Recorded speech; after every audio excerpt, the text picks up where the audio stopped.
Hello everyone, welcome to back Ved nursing classes.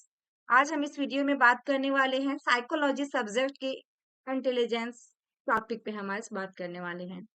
इसमें हम बात करेंगे मीनिंग ऑफ इंटेलिजेंस, इसकी डेफिनेशंस हो गया, क्लासिफिकेशंस हो गया। तो ये सारे पे हम आज डिस्कस करने वाले हैं। एंड आपकी इसकी जो टेस्ट होती है मेंटल एबिलिटी टेस्ट यानी कि आईक्यू, इस पे हम आज डिस्कस करने वाले हैं। तो ये जो आपका बीएससी नर्सिंग फर्स्ट सेमेस्टर के लिए एंड जीएनएम फर्स्ट ईयर के लिए काफी हेल्पफुल एंड इम्पोर्टेंट रहने वाले हैं। जितने भी टॉपिक पे डेली बेसिस पे वीडियो अपलोड की जा रही है, साइकोलॉजी के एंड सोशियोलॉजी के भी अपलोड की जा रही है डियर, तो आप लोग के लिए काफी इंपॉर्टेंट रहने वाली है। डायरेक्ट आपको पीडीएफ फॉर्म में मिल रहा है, नोट्स के साथ मिल रहे हैं। यदि आपको नोट्स चाहिए, पीडीएफ चाहिए, तो टेलीग्राम चैनल पे ज्वाइन कर लीजिएगा। उस टेलीग्राम पे आपको सारे पीडीएफ के फॉर्म में अवेलेबल करवा दी जाएंगी। एंड मैंने व्हाट्सएप नंबर दिया गया है, जो उस व्हाट्सएप नंबर पे किसी भी तरह की क्वेरी हो आपको तो डायरेक्ट एसएमएस कर सकते हैं। तो आइए हम स्टार्ट करते हैं साइकोलॉजी में इंटेलिजेंस से। इसकी मीनिंग ऑफ इंटेलिजेंस क्या होता है, इसे हम आज डिस्कस करने वाले हैं। फर्स्ट में हमारा क्या मीनिंग ऑफ इंटेलिजेंस, इसकी क्या यानी कि बुद्धि का अर्थ क्या होता है। Intelligence is the ability to think, to learn from experience, to solve problems and to adapt करना है न्यू सिचुएशंस। ठीक है, इंटेलिजेंस इज इम्पोर्टेंट बिकॉज क्योंकि it has an impact on many human behaviours. यहाँ पे क्या हुआ कि हमारा इंटेलिजेंस जो है, एबिलिटी टू थिंक यानी कि क्या, बुद्धि सोचने की है ना, अनुभव से सीखने की है। टू लर्न फ्रॉम एक्सपीरियंस, किससे सीखेंगे, जब तक आपकी एक्सपीरियंस नहीं होगी तब ये अनुभव से सीखना। एंड टू सॉल्व प्रॉब्लम, तब क्या कर सकते हैं, समस्याओं को हल कर सकते हैं। एंड अडेप्ट न्यू सिचुएशंस यानी कि और नई परिस्थितियों के अनुकूलन ढलने की क्षमता होना चाहिए। आपको नई जो भी परिस्थितियां आते जाएंगी उसमें ढलने की आपके अंदर में क्षमता होने चाहिए। अडेप्ट करना पड़ेगा, जो भी सिचुएशंस आया हमारे आगे उस सिचुएशन से हमें आगे निकलना है। इंटेलिजेंस इज इम्पोर्टेंट, ये बहुत ही महत्वपूर्ण होता है बिकॉज क्योंकि it has an impact on many human behaviour, ये जो प्रभाव पड़ रहा है कई मानवीय व्यवहार पर प्रभाव डालता है, यानी कि बहुत सारे लोगों पे प्रभाव पड़ रहा है। ठीक है ना, इम्पैक्ट हो रहा है। तो ऑन मेनी ह्यूमन बिहेवियर्स, ये हमारा मीनिंग हो गया, जो कि किसका, इंटेलिजेंस का। ठीक है, नेक्स्ट हमारा क्या, डेफिनेशन। डेफिनेशंस में हमारा क्या, अकॉर्डिंग टू देखिएगा वेस्लर के अनुसार दिया गया डियर कि इंटेलिजेंस इज द एग्रीगेट या फिर आपका global capacity of the individual to think rationally, to act purposefully and to deal effectively with the environment. यहाँ पे ये चीजें हुआ कि जो भी इंटेलिजेंस है इज द एग्रीगेट, और आपका क्या बताया, ग्लोबल कैपेसिटी। तो इसमें क्या चीजें बता रहा है, एग्रीगेट यानी कि बुद्धिमान जो भी व्यक्ति होंगे, एग्रीगेट यानी कि तर्क संगत है ना, या फिर जैसे कि तर्क संगत रूप से सोचने या उद्देश्यपूर्ण ढंग से कार्य करने और पर्यावरण के साथ प्रभावी ढंग से निपटने की समग्र या वैश्विक क्षमता है।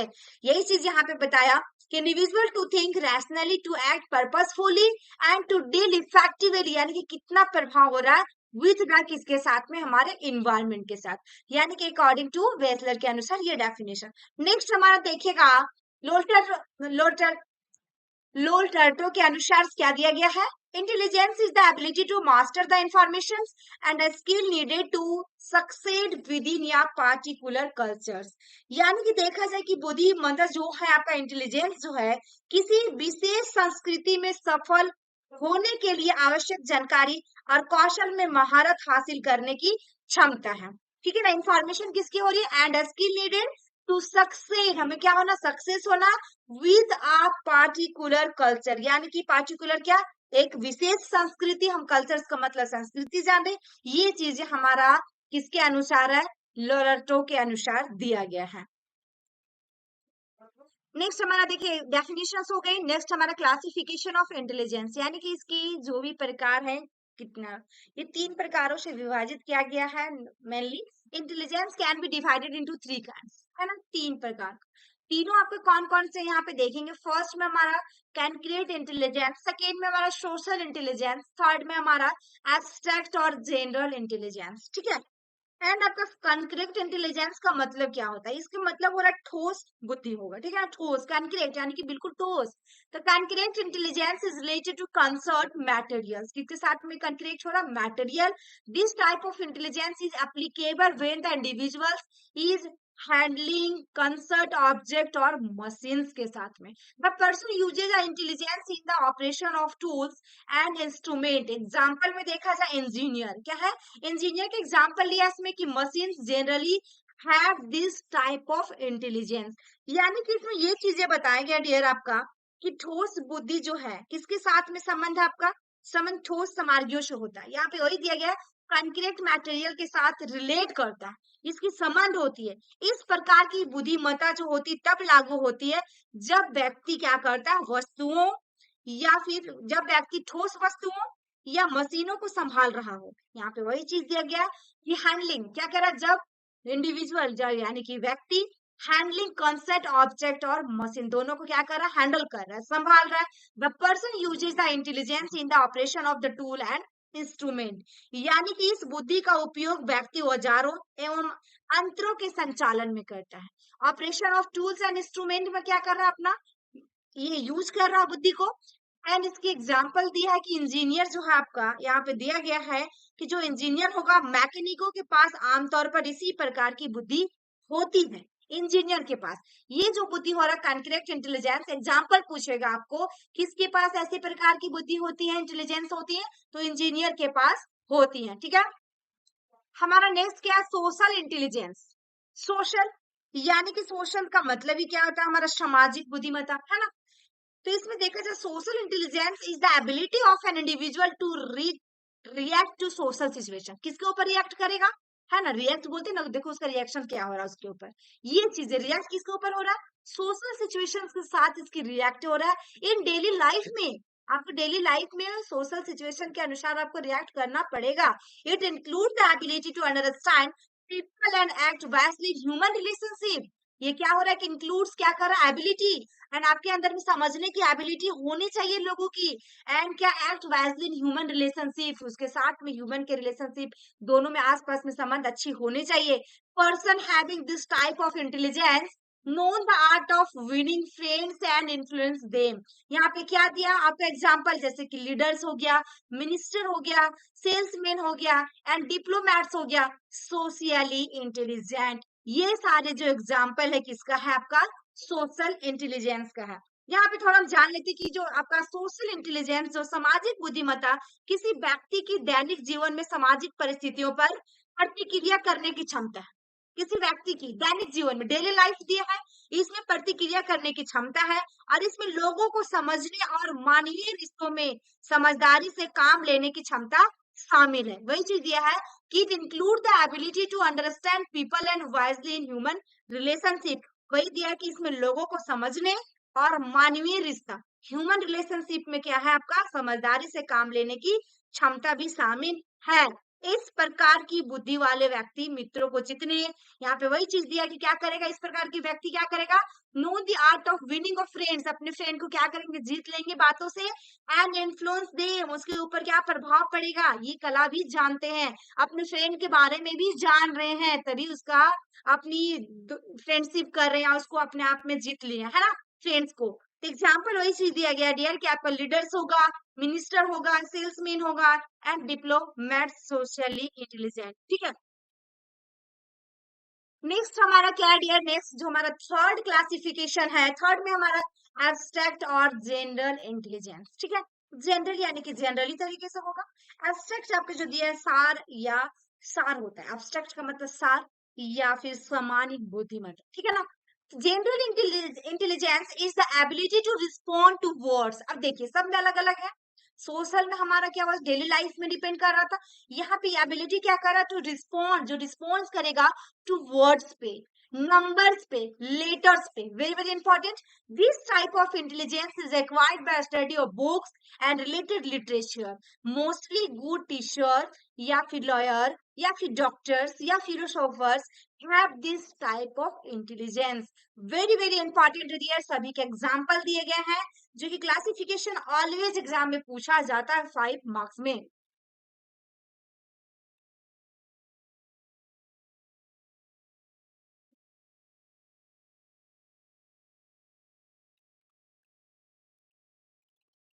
नेक्स्ट हम इसमें देखेंगे तीन, हम यहाँ पे क्लासिफिकेशन देख लिए, 3 क्लासिफिकेशन।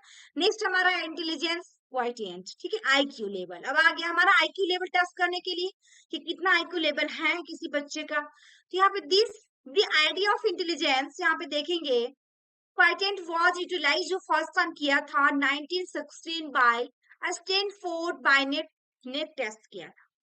किनको किया गया था आपका फर्स्ट टाइम, आपका 1960 में, बाय स्टैनफोर्ड बायनेट टेस्ट। ये नाम जरूर याद रखिए, 1 मार्क्स में भी क्वेश्चन आ सकते हैं एमसीक्यूज में कि कौन किया था, किनके द्वारा किया गया था 1960 में, और किनके द्वारा, स्टैनफोर्ड बायनेट टेस्ट। ये चीज को जरूर आपको याद रखना होगा।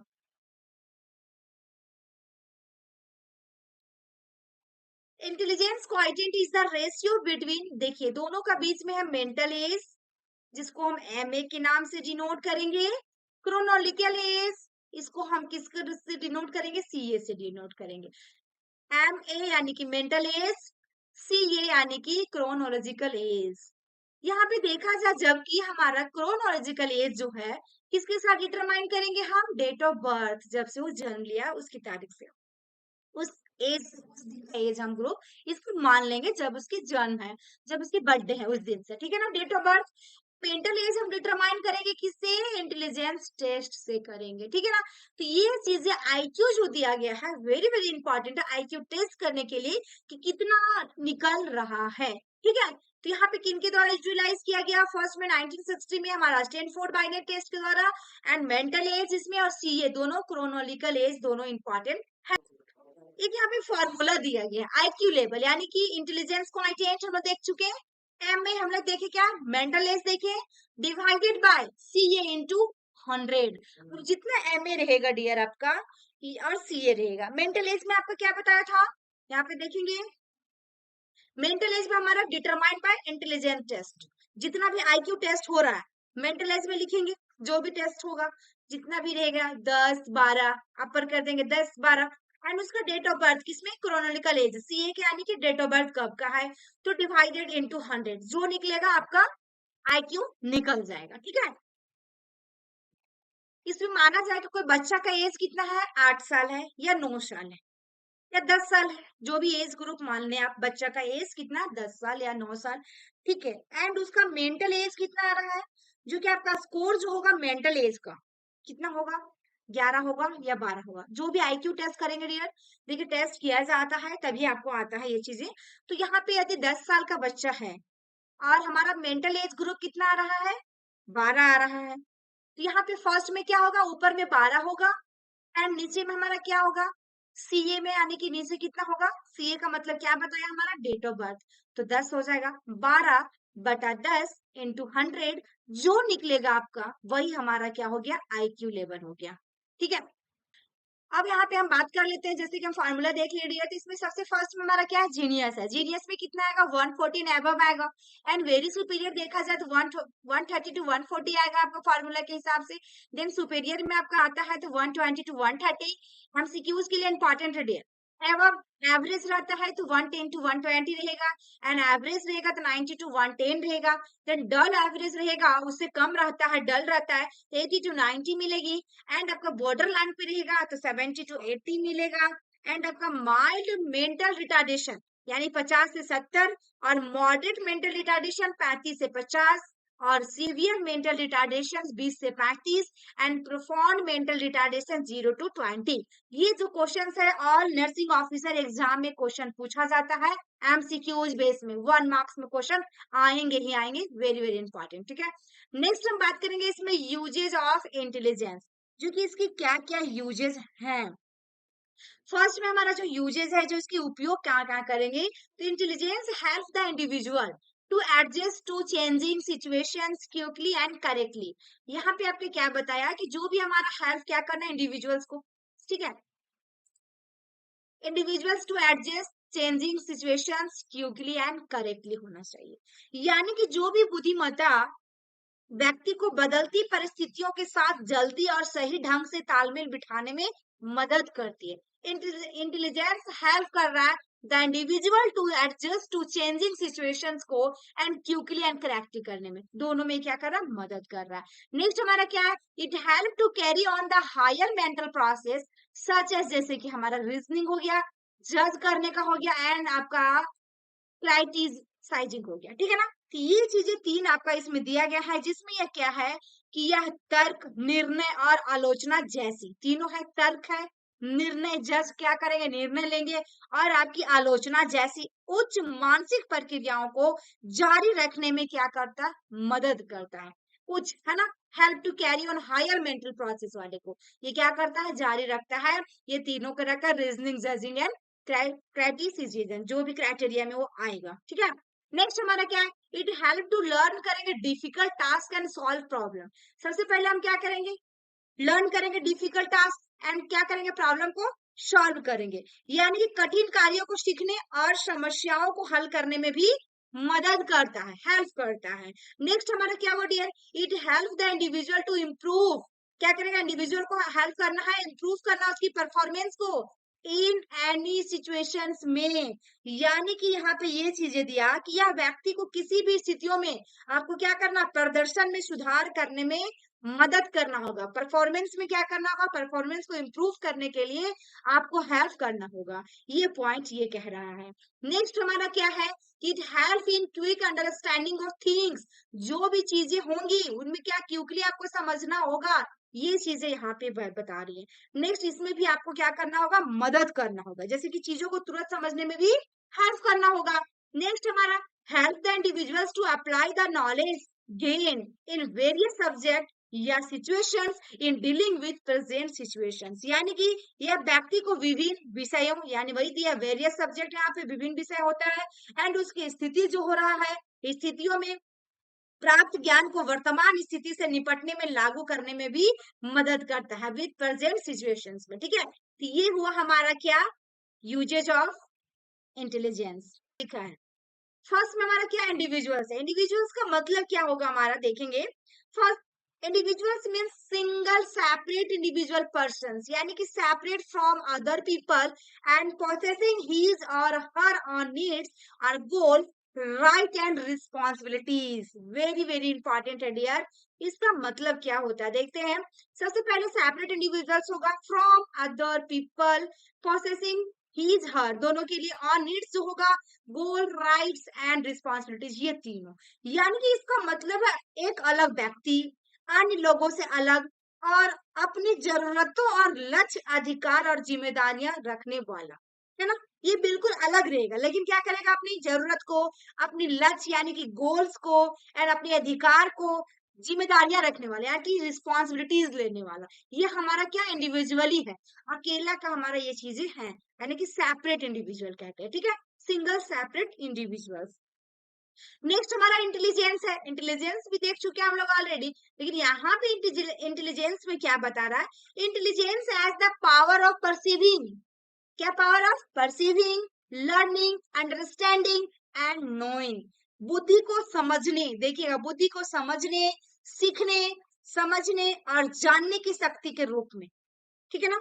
Intelligence as the power of, किसमें, परसीविंग में, अपना जो भी परसीव कर रहे, जो समझ रहे, लर्निंग जो सीख रहे, अंडरस्टैंडिंग में आपको जो समझ रहे, और नोइंग का मतलब जो जान रहे, ये हमारा इंटेलिजेंस है dear. The ability to use memory, knowledge, experience, understanding, reasoning, imagination and judgement in other to solve problem. यानी कि समस्या को हल करने के लिए स्मृति, ज्ञान, अनुभव का उपयोग करने की क्षमता, या तर्क, या कल्पना और निर्णय को समझना, ये चीजें यहाँ पे तीनों के बारे में दिया गया है। कौन कौन सा, फर्स्ट में हमारा reasoning, imagination and judgement in others to solve problem, ठीक है। ये हमारा तीन रहा, जो कि इंटेलिजेंस एंड आपका इंडिविजुअल्स का। आपके क्वेश्चंस में यदि आते हैं इंटेलिजेंस एंड इंडिविजुअल में डिफरेंस, तो दोनों को आपको ट्राई डाउन करना है। नेचर ऑफ इंटेलिजेंस, यानी कि प्रकृति वही दिया है कि आपका क्या होगा, बुद्धिमत्ता का। फर्स्ट में हमारा मल्टीपल इंटेलिजेंस है, सेकंड में इमोशनल इंटेलिजेंस है, थर्ड में प्रैक्टिकल इंटेलिजेंस है, and fourth one is cultural impact है। फोर हमारा क्या है, आपका नेचर है किसका, इंटेलिजेंस का। फर्स्ट नेचर हम देखेंगे multiple intelligence. Multiple intelligence refer to या theory describing the different ways a student, यहाँ पे क्या पता है, डिफरेंट वेज स्टूडेंट के ऊपर में लर्न एंड एक्वायर इंफॉर्मेशन। यानी कि देखा जाए कि मल्टीपल, देखिए, इंटेलिजेंस एक सिद्धांत को संदर्भित करता है, रेफर टू थ्योरी, थ्योरी का मतलब सिद्धांत, डिस्क्राइब कर रहा, संदर्भित कर रहा, किसमें, जो छात्रों को सीखने और जानकारी प्राप्त करने के विभिन्न तरीकों का वर्णन करता है। क्या कर रहा, छात्रों को सीखना, वेज स्टूडेंट लर्न यानी कि सीखना, एंड एक्वायर इंफॉर्मेशन, अलग अलग तरीकों को क्या करता है, ये वर्णन कर रहा है, ये डिस्क्राइब कर रहा है। ठीक है, ये मल्टीपल इंटेलिजेंस का मतलब हो गया डियर। नेक्स्ट हमारा क्या है, इमोशनल इंटेलिजेंस। इमोशनल में हमारा क्या है कि ये अदरवाइज, दूसरा क्या है, नॉन एज इमोशनल क्वाइटेंट और ईके के भी नाम से जानते हैं। यदि पूछा जाए इमोशनल इंटेलिजेंस नॉन एज या फिर आल्सो नॉन एज, तो हमारा इमोशनल क्वाइटेंट के नाम से भी जानेंगे। ठीक है, is the ability to understand, use and manage. देखा जाए इसमें क्या क्या है, understand, use, manage your own emotion positive way and relieve a stress। आपको पॉजिटिव में लेकर क्या, अपने स्ट्रेस को कम करना, कम्युनिकेट इफेक्टिवली होना चाहिए, जो भी बातचीत करें प्रभाव होना चाहिए उसमें, एम्फेसाइज विद अदर के साथ, and overcome challenges and diffuse conflict. यानी कि इसमें देखा जाए कि यह क्या है, तनाव को दूर करने, है ना, सबसे पहले, एंड प्रभावी ढंग से संवाद करने, दूसरों के साथ सहानुभूति रखने, चुनौतियों पर काबू पाने और संघर्ष को कम करने के लिए सकारात्मक तरीकों से अपनी भावनाओं को समझने, उपयोग करने और प्रबंधित करने की क्षमता है। किसके अंदर में, इमोशनल, यानी कि इमोशनली हमें क्या करना है, दूसरे की प्रॉब्लम को समझना है, दूसरे से अच्छे से बात करना, उसमें प्रभाव पड़ना चाहिए, जो भी बात करेंगे उस बात का दम होना चाहिए, उसमें काम होना चाहिए। ये सारी चीजें हमारा इसके अंदर में जाएगा, इमोशनली के अंदर में जाएगा। ठीक है ना। ये नेक्स्ट पॉइंट हमारा क्या रह गया, प्रैक्टिकल इंटेलिजेंस। प्रैक्टिकल में हमारा क्या है, is defined as the ability that individual used to find or more optimal fit between themselves and the demand of the environment through adapting। यहाँ पे क्या क्या किया, किसको किसको अडेप्ट किया, shaping और selecting या new environment in the pursuit of the personally valued goals। यानी कि इसको हम किसे कहते हैं, व्यवहारिक बुद्धिमत्ता को उस क्षमता के रूप में परिभाषित किया जाता है कि जिसका उपयोग कहाँ किया जा रहा है, व्यक्तिगत रूप से मूल्यांकन, लक्ष्यों की खोज में, नए वातावरण को अपनाने के लिए, आकार देने या चुनने के माध्यम से अपने और पर्यावरण की मांगों के बीच अधिक इष्टतम फिट खोजने के लिए करते हैं। ये चीजें आपका प्रैक्टिकल इंटेलिजेंस के अंदर में है। यानी कि ये थी हमारे आज की class. Thank you for watching my video. फिर मिलते हैं नेक्स्ट वीडियो में।